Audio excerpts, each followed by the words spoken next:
Good morning guys. Aga pa gani nagakulo ang dugo ko. Aram nyo ba kay nano? Ini mga nagaralabay didi kag mga nakakilala sa akon. Ginabadli gayud ako. Nagabuot pati sinta ko nanon oras ako nagamang no kun alas 8 man ina miski nano penan oras. Ura ka mong labot kay dili ka mo sa ako nagapakaon. Diyos ko man. Ginaproblema yung problema ko na damo-damo man sa dapat problemahon.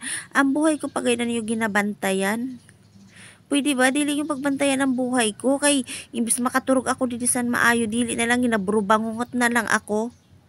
Ginabadli gid ako san aga pa na nanabati ko na ginasabihan ako san nanon oras na nagamang numayaman nun te marsip pati gina yung pagkakaturog ko kay kailangan bantayan ang hiwag ko.